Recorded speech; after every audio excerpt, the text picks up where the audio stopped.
Eu queria voltar, então, naquela parte da linha temporal que a gente tá, que começaram a fase brilhante que a gente vive do universo, e como que das estrelas começam a surgir planetas? Bem depois. Tudo veio das nuvens, né? É? Tipo, as nuvens vão Vai se concentrando em estrelas. Formando. É claro que no começo provavelmente tinha mais estrelas, né? Porque era mais fácil, digamos assim. Era tudo hidrogênio e hélio, né? Sei. Então não tinha metalicidade. Não tinha ferro, oxigênio. Porque assim, pra astrônomo, oxigênio é metal, assim. Tipo, isso Ah, é?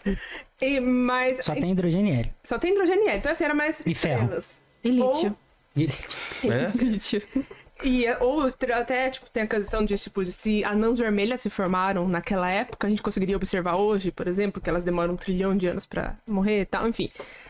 Mas então, assim, era mais estrelas, principalmente estrelas quentes e grandes, então elas morriam muito jovens, tipo, com milhões de anos, elas não chegariam até... Por isso que a gente não consegue observar essas estrelas, essas primeiras estrelas, né?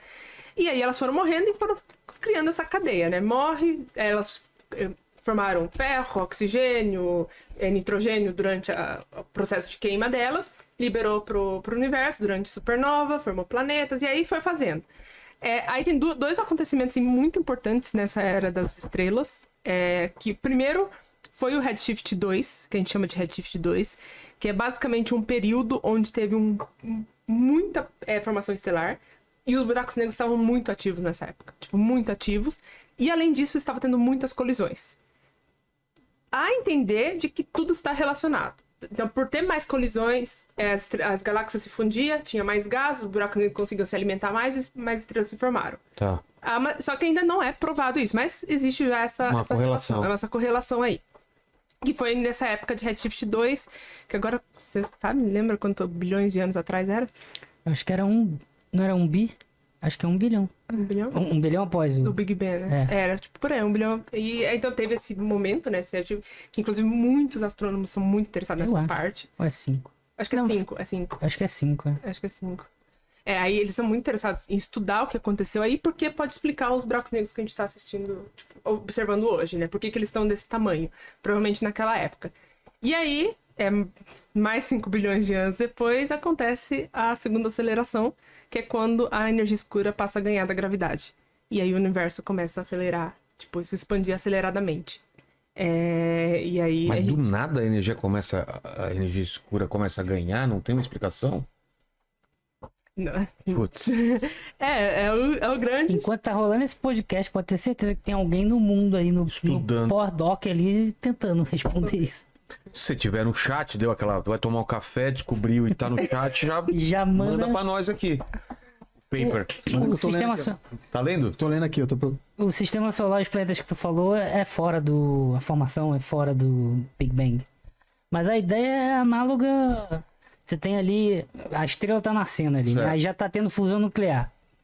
Então tem uma energia... Mas as coisas ficam rodando em volta? Já viu aquelas imagens que tem tipo um disco em volta? De poeira, detritos ali. Vai se acumulando, se chocando. Então, aí tu pensa, você tem os elementos mais leves, hidrogênio, hélio, metano, etano, essas coisas são mais leves, então a porradinha que ela toma da estrela, é maior, então ela vai mais pra fora. Aí as partículas mais rochosas... ferro, sabe, carbono, alguma coisa assim, vai ficando mais pra dentro porque elas são mais pesadas. E aí você vai ter também essas flutuações de densidade e vai formando ali os planetésimos. Por isso que vem a ideia de... por isso que vem... mais próximos. Nem sempre. Nem sempre? Pode ter um planeta gasoso perto. Já encontraram, já. Que doideira. Chamam de Júpiteres quentes e tal, que encontraram... E fica evaporando enquanto... Nem isso, tá vendo? Nem isso dá pra ter certeza. Que, tipo, é uma ideia base, né? Os elementos mais leves vão mais pra frente, porque são mais leves, então... Sabe, tu finge que tá soprando. O mais leve vai, certo? O mais pesado fica mais próximo. Por que é plano a parada das órbitas e não é cada uma pra... Não, mas tem órbitas que são... Se chama excentricidade. Tem órbitas que são... Ah, é? Eu achei que eram mais... A maioria, né? A maioria é. Mas tem órbitas que são assim também. Não, mas realmente foi um disco, né? De acreção à nuvem, foi ganhando energia cinética e essa energia cinética também foi gerando energia térmica e foi se achatando realmente. E por conta das forças da natureza que sempre tendem a ser centrais, porque acontecem em todos os sentidos de uma maneira um tanto homogênea. Então, por isso tendem a formar o processo de um disco. Mas realmente, os planetas não estão completamente alinhados. Se a gente pegar numa escala muito pequena, que a gente consegue ver as deformidades.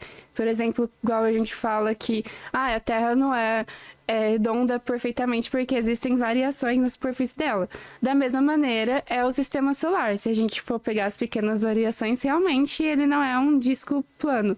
Mas se a gente for olhar numa escala maior, essas curvaturas vai parecer bem plano. Inclusive, você quer saber por que buracos negros é sempre um disco? Por quê? Bom, porque perpendicular, né? Só pra te perguntar mesmo. Que é perpendicular ao eixo de rotação, não é isso?